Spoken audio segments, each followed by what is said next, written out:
Good morning to all of and welcome to your channel G K fresh current में guys. आज date है 18 अप्रैल और जानेंगे आज 18 अप्रैल से डेली मॉर्निंग की वोकेब जिसको हम 8 o'clock पर डिस्कस करते हैं। और ये जो वोकेब है आप सभी के एग्जाम पॉइंट ऑफ से वेरी इंपॉर्टेंट है, चाहे आप किसी भी एग्जाम की तैयारी कर रहे हो। साथ ही इसका जो पीडीएफ का लिंक है वो आप सभी को डिस्क्रिप्शन बॉक्स में मिल जाएगा, वहाँ से जाकर आप लोग डाउनलोड कर सकते हैं। और जो न्यू स्टूडेंट्स हैं वो सभी स्टूडेंट्स चैनल को सब्सक्राइब एंड शेयर करना ना भूलें। याद रहे कि अब से आपको जो है हफ्ते में 2 क्लासेस ऐसी मिलेगी जो कि किसी टॉपिक पर होंगी और जो बहुत ही ज़्यादा इंपॉर्टेंट होंगी। और शॉर्ट वीडियो देखना नहीं भूलना क्योंकि कुछ ही सेकंड में एक इम्पॉर्टेंट इन्फॉर्मेशन मिल जाती है। सो चलिए स्टार्ट कर लेते हैं। सबसे पहले आज की हमारी फर्स्ट वोकेब से स्टार्ट करते हैं। सबसे पहले आज की हमारी फर्स्ट वोकेब से फर्स्ट वन है डेली। क्या है डेली? मीनिंग है विलंब करना, विलंब करना। अब इंग्लिश मीनिंग की बात करें तो एक्ट और मूव स्लोली, किसी कार्य को बिल्कुल धीमे धीमे करना, किसी कार्य को बिल्कुल स्लोली स्लोली करना। कैसे करना? बिल्कुल ही स्लोली स्लोली करना। अब देखते हैं डेली के सिनोनिम्स क्या हैं। डोडल, समय व्यर्थ नष्ट करना।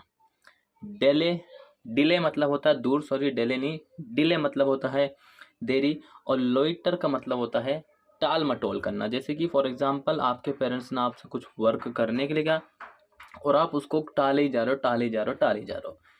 वहीं एंटोनिम्स देखें तो हरी मतलब कि जल्दबाजी और हैसन का मतलब होता है जल्दी करना। हरी, जल्दबाजी एंड हैसन का मतलब होता है जल्दी करना। क्लियर है? नेक्स्ट देखते हैं। नेक्स्ट है इसका एग्जाम्पल, किसका? जो कि अभी हमने पढ़ा है दिल्ली का। Delhi, don't daily along the way, we have not got much time. रास्ते में मत करो, क्योंकि रास्ते में मत करो, हमारे पास ज़्यादा समय नहीं है। We have not got much time. So इसीलिए कह रहा है ये कि मतलब कि आपको किसी भी प्रकार की एक्टिविटी जो है वो जब आप वे में हो, मतलब कि जब आप रास्ते में हो, सो आपको नहीं कर रही है। ठीक है। नेक्स्ट है सेंगुइन। मीनिंग है इसका आशावादी। सेंगुइन का मीनिंग क्या है? आशावादी। आशावादी मतलब कि जो बेहतर हो, खुद के प्रति बेहतर हो व्यक्ति, और दूसरों के प्रति तो वो हो गए। जब खुद के प्रति कोई व्यक्ति बेहतर होता है तो उसकी जो पॉजिटिव जो थिंक है, उसकी जो विचार है, जो उसका मैनर्स है, वो पॉजिटिव वे में माना जाता है। मीनिंग है सेंगुइन का ऑप्टिमिस्टिक और positive, specially in an apparently bad और डिफिकल्ट सिचुएशन।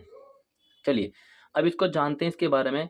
ऑप्टिमिस्टिक और पॉजिटिव कहने का मतलब यह है सकारात्मक और आशावादी, स्पेशली विशेष रूप से, और अपेरेंटली का मतलब होता है जाहिर तौर पर, विशेष रूप से और जाहिर तौर पर बेकार, बुरा और कठिन सिचुएशन, बुरी और कठिन सिचुएशन। कोई डाउट? देखिए पूरी तरीके से मैं इसको क्या करता हूँ, इसको पूरी तरीके से ब्रेक कर देता हूँ, पूरी तरीके से एक एक वर्ड तोड़ देता हूँ ताकि आपको हिंदी में समझ में आ जाए और इंग्लिश में भी समझ में आ जाए। सिनोनिम्स देखो बच्चों, एक नंबर में 101% पूछा जाने वाला सिनोनिम्स होता है और एंटोनिम्स भी होता है। ऑप्टिमिस्टिक, आशावादी, होपफुल, किसी से उम्मीद रखना। जैसे कि अब देखिए आप लोगों की उम्मीद है कि मैं आपको क्लास कराऊं, लेकिन मेरी ये उम्मीद है कि आप लोग इसको शेयर करो, इसको लाइक करो, सब्सक्राइब करो, ताकि और स्टूडेंट्स भी इससे इनकरेज हों और साथ ही इसको जो है शेयर करें। पॉजिटिव मतलब कि धनात्मक, हर व्यक्ति के अंदर पॉजिटिविटी होनी चाहिए, सभी में होती ज़्यादातर। एंटोनिम डाउटफुल, संदेह, मतलब कि कोई आपका पॉइंट हो किसी के बारे में कि मेरा डाउट रह गया हो। ड्यूबियस, संदिग्ध, एंड अनसर्टेन का मतलब होता है अनिश्चितता, जिसमें कि 50-50 चांस होता है। कितना होता है? 50-50 जिसमें कि चांस होता है, पूरी तरीके से डिसाइड नहीं। नेक्स्ट एग्जाम्पल है सेंगुइन का। He is sanguine about prospects for global economy. वे वैश्विक अर्थव्यवस्था की संभावनाओं के प्रति क्या था? सेंगुइन था। क्या था? सेंगुइन था, मतलब कि आशावादी था। क्लियर?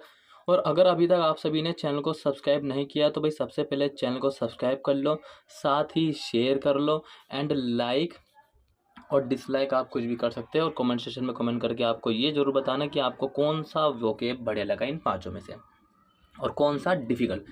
नहीं समझ में आया तो भी कमेंट बॉक्स में कमेंट करके बताओ, आपको दोबारा बता दिया जाएगा। एटलीस्ट कमेंट करना जरूर सीखो।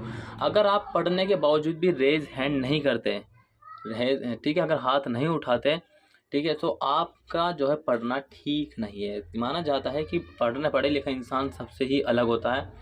Next muted. म्यूटेड का मतलब होता है बहस करना, बहस करना, अक्सर हम म्यूटेड को बहस करने को डिबेट भी कहते हैं, डिबेट भी कहते हैं। ठीक है, नोट डाउन करते रहना जितने भी वर्ड न्यू बताता हूँ। Raise a question or topic for discussion, suggest an idea or position possibility. Raise a question or topic, एक टॉपिक उठाना, एक क्वेश्चन उसमें मार्क कर देना कि ये मेरा क्वेश्चन है, इसके ऊपर टॉपिक। फॉर डिस्कशन के लिए सजेस्ट करें एन आइडिया और पॉसिबिलिटी, एक आइडिया को सजेस्ट करना है आपने और बताना है। सो सिनोनिम्स, फॉर एग्जांपल आप लोगों ने करप्शन उठा लिया, और करप्शन के बारे में इंग्लिश सीखने का सबसे बढ़िया तरीका होता है कि किसी ग्रुप डिस्कशन में एक टॉपिक उठाओ, उसके मतलब कि नेगेटिव एंड पॉजिटिव फैक्ट निकालो और उसके बाद जो है एक कंक्लूजन निकाल कर उस पर बात करो। रेज मतलब उठाना, ब्रिंग मतलब लाना, ब्रॉच मतलब सोच विचार करना या फिर सीख।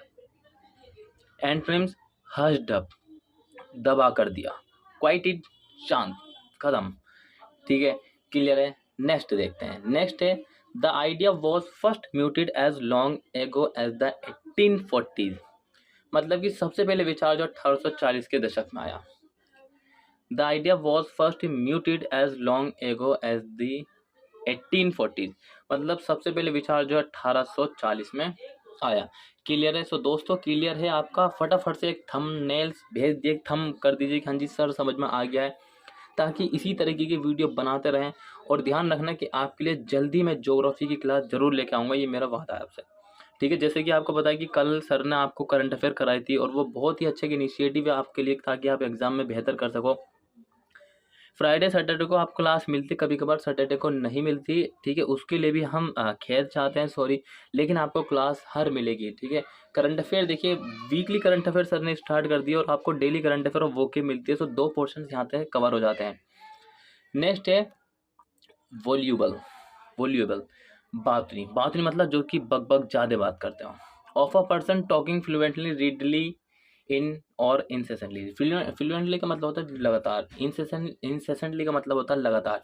यहाँ पर आप कंटिन्यू भी ज्वाइन कर सकते हो, जो कंटिन्यू लगातार बोलता है। ठीक है, सिनोनिम्स, टॉकेटिव एंड गैरुलस, दोनों का मतलब बातूनी होता है। एंटोनिम्स इसका है साइलेंट, चुप्पी साधना, स्पीचलेस, भाषणहीन, क्वाइट, शांत। क्वाइट का मतलब क्या होता है? शांत। ठीक है, क्लियर है। Next, Clarissa was extremely voluble on the subject of good manners. जो क्लेरिसा है वो अच्छे व्यवहार के विषय में अत्यधिक बातूनी है। अच्छे व्यवहार का जो विषय है, विषय में वो अच्छी क्या है? अच्छी बातूनी है, अधिक बातूनी है। उसके मतलब कहते हैं ना, अधिक बढ़िया वही होता है जिसका पकड़ होता है सब्जेक्ट पर। ठीक है, चलिए सो नेक्स्ट देख लेते हैं। नेक्स्ट है इंटरप्रेट। मीनिंग है इसका नी डरता। क्या है मीनिंग? नी डरता, जिसको बिल्कुल भी डर नहीं लगता। सो इसका मीनिंग है, देखिए एक बात आपको क्लियर कर दूं, जो न्यू स्टूडेंट्स, ये जो इंटरप्रेट है ना, इंटरप्रेट, इसका निडरता है डायरेक्टली हिंदी मीनिंग। लेकिन अगर हम समझें तो भाई समझने के लिए इंग्लिश मीनिंग लाते हैं। Strength of mind to carry on in spite of danger. इसको मैं हिंदी में लिख दूं या इंग्लिश में लिख दूं, लैंग्वेज का फर्क है, बाकी मीनिंग तो सेम है। कह रहे हैं कि खतरे के बावजूद भी मन की शक्ति को जारी रखना। निडरता वही होता है जिसके अंदर डर ना होने के बावजूद उन सभी जो कठिनाई, डिफिकल्ट रास्ते उनका फेस करना। सिनोनिम्स की बात करें तो करेज, बढ़ावा, ब्रेवरी, बहादुर, फियरलेसनेस, निडरता। कावर्डाइज, कावर्डाइज से देखो, कावर्डाइज कायरता, टिमिडिटी कातरता, एंड फियरफुलनेस जिसके अंदर डर कूट कूट के भरा हो, जिसके अंदर डर कूट कूट के भरा हो। ठीक है, चलिए लास्ट है ये example, I am fearless, interpret bold. मैं निडरता हूँ, निडर निडर। ठीक है, मैं निडरता हूँ। सो गाइज आज की जो हमारी वोकैब की क्लास थी वो यहीं तक थी। उम्मीद करता हूँ कि क्लास आपको पसंद आएगी, साथ ही आपने कुछ न्यू वर्ड सीखे होंगे जो कि आपके एग्जाम पॉइंट से वेरी इंपॉर्टेंट है। चाहे आप एसएससी सीजीएल की तैयारी करें या फिर रेलवे की तैयारी करें या फिर किसी भी एग्ज़ाम की तैयारी करें, जीडी हो, कोई सा भी हो, कांस्टेबल हो, एनीवन। ठीक है, आपको हेल्प मिलेगी हर एक एग्ज़ाम में। सो इसी तरीके की अगर आप डेली वीडियो देखना चाहते हैं तो सबसे पहले चैनल को सब्सक्राइब कर लें एंड बेल आइकन प्रेस कर लें ताकि आपको नोटिफिकेशन जारी हो। मिलेंगे नेक्स्ट क्लास में, तब तक के लिए till then take care, all the best, have a nice day, thank you for watching this video all of you.